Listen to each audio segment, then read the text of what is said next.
Hey guys, this is PODFIC, and today we're going to be reading Speedrun 80% No Dignity Rat by Lemonline Mattis. This is Chapter 3. Now, Jason would wager that extended exposure to Brucie Wayne would leave even the most stalwart minds with some serious childhood PTSD, his own included. Dick clearly suffered from long-term exposure, and it showed in his sense of humor and early costuming. Discoing is something dredged out of hell, designed purely to traumatize henchmen. Jason would never tout his own death as something fortunate, but he definitely dodged a metaphorical crowbar there. Either way, Brucie Wayne's larger-than-life reputation means that he has indeed left his mark in public memory. As someone who used to be privy to the behind-the-scenes of Gotham's Himbo Prince, Jason is well aware that this persona is characterized by two idiotic core tenets. 1. Getting himself into ridiculously stupid situations, and 2. Masterfully bullshitting his way back out unscathed. This situation definitely counts as one of those. All Bruce had to do was dress as Batman, sweep in all emo-like, grunt a couple of times, and everything would have gone smoothly. In and out in 20 seconds. No fuss, no talking. No one would have suspected anything. Jason's cover would still be intact, and judging by the angulation of the second camera in the Watchtower, Babs wouldn't be recording every frustrated twitch of his in 8K 300 FPS resolution.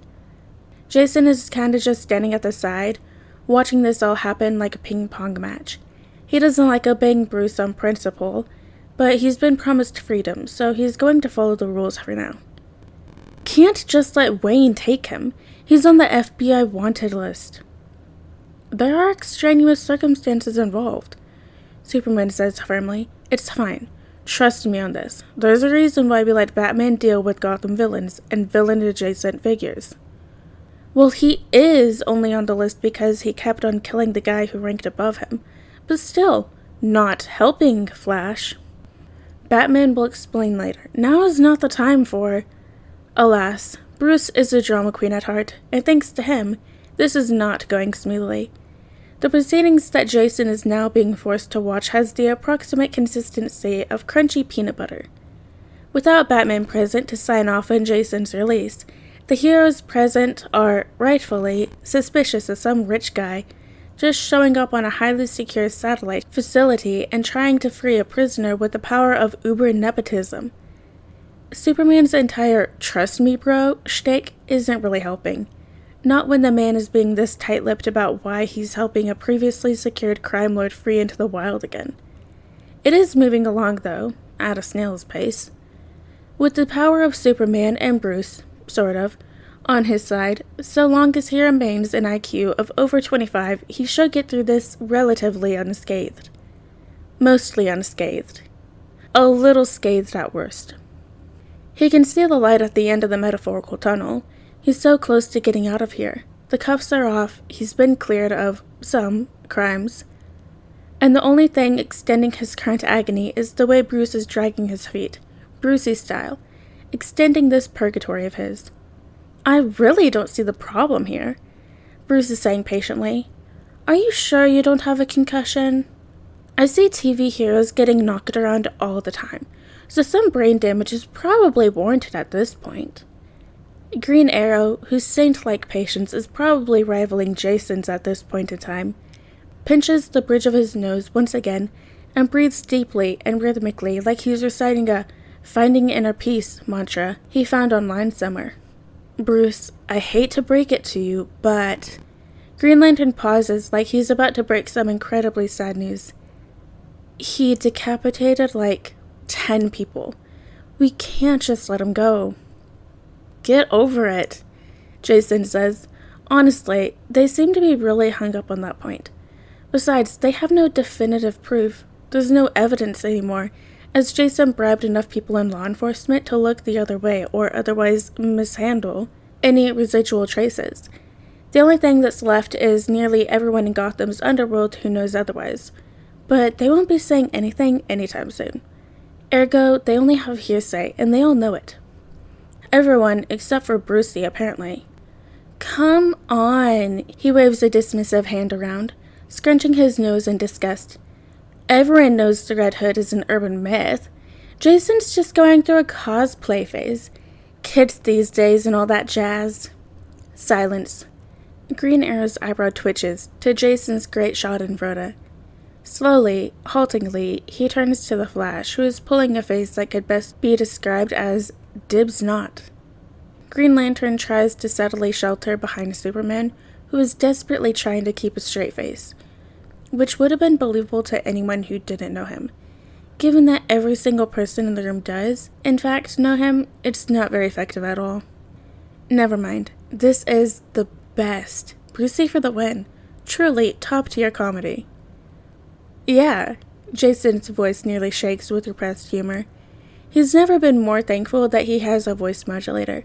Using advanced psychological tactics called going along with it, Jason decides to put in his 2 cents, as unhelpful as they may be. I'm a cosplayer. You got me. The sheer number of incredulous looks he gets is truly glorious. Is this why Bruce does it? Is the true meaning of life found in being irredeemably annoying? No, it can't be that simple. If it was, then the replacement would have reached enlightenment by now. But he's still beating up petty criminals with the rest of the bat, so it's clearly something else. Either way, one must remember that Jason was still Robin for a decent period of time. That meant a long period of exposure to Bruce's particular eccentricities, such as the Brucie Wayne persona, his penchant for naming, and officially trademarking, revolutionary technology with the bat prefix, no matter how stupid it sounded.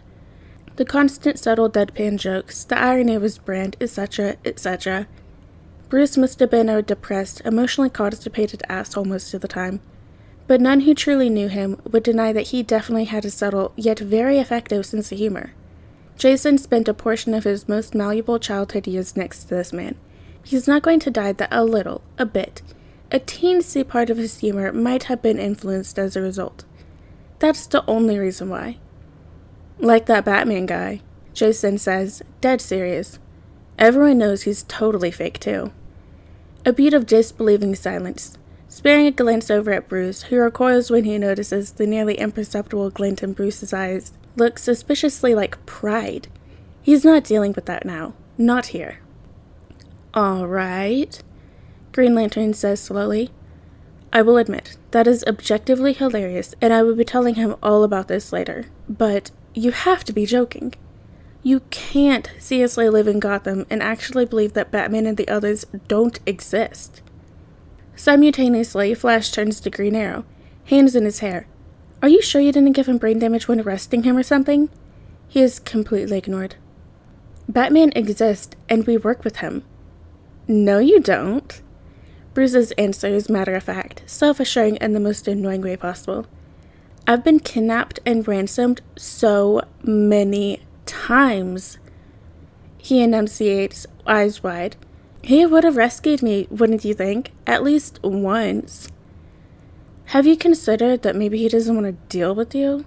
Flash mutters under his breath. Hal shoots him a commiserating, sympathetic look. Jason agrees with them both wholeheartedly. What was that? Bruce asks, head tilted. Oh ho ho. He totally heard what they said. Somebody's about to suffer. Ha ha. Bruce's next victim laughs. Nothing really important. Everything you say is important, to me, because I fund you. Jason enjoys watching Flash struggle to answer that one. Just that he casts a desperate glance over to the other heroes, practically begging for his distance. They do nothing except for nodding encouragingly, which is the equivalent of high-fiving a person who is currently drowning, and then leaving them to suffocate under the surf with a thumbs up. I just can't believe you don't think Batman exists. Isn't he, kind of important to you Gothamites? Yeah, Bruce says, sticking his nose up. Like an imaginary mascot animal. That doesn't mean he's real, though.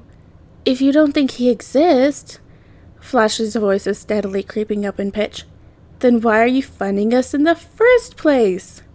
Because aliens. Because you think they're a threat? No, Bruce says confidently. Because I think they're hot. With that, he saucily winks at Superman, complete with double finger guns, and Jason mentally bleaches his brain. He kind of really wants to be anywhere but here. Please and thank you. That is not something he wants to be aware of, ever. With the sheer mental fortitude of someone who not only grew up with Bruce, but has suffered through irregular exposure since entering society, Green Arrow does everyone a favor and rapidly course corrects the conversation back into somewhat safer waters, namely the entire Batman doesn't exist topic. So, he says, you believe wholeheartedly in aliens, but refuse to believe that your city has a vigilante protector? No vigilante in my city would be insane enough to theme themselves after bats. That's kind of peak cringe. We have the rogues for that, and at least they're fun about it. He's just kind of lame. What about the bat signal? That exists. Green Lantern adds, tourist attraction, Bruce says, like this explains anything at all. No less than 3 separate people pull faces at that. Green Arrow strokes his little goatee. I wasn't aware that Gotham had tourists. Which, honestly, super valid. The city has a well-established reputation as a glorified death trap. Someone ran the numbers only to find out that active war zones are statistically safer for civilians than Gotham. The media had a field day with the discovery. He's joking, right? Flash whispers to Superman. When he isn't afforded a response, his face falls further.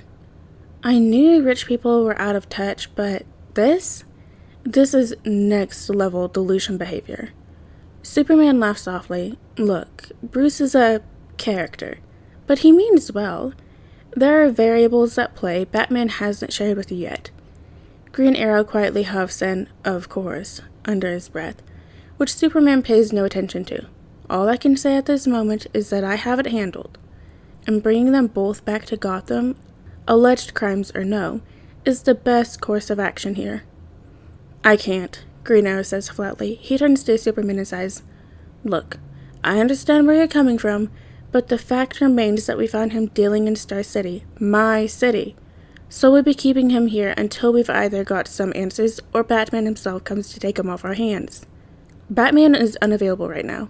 Superman blatantly lies, standing less than 2 meters away from Batman's very available civilian identity.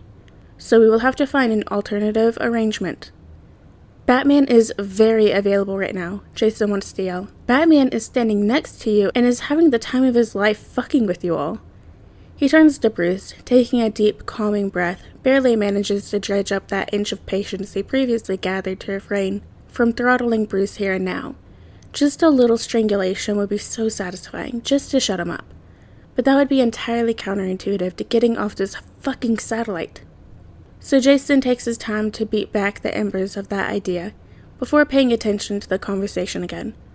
Arriving in a minute, if a third option is necessary for this process. Fine, that's acceptable.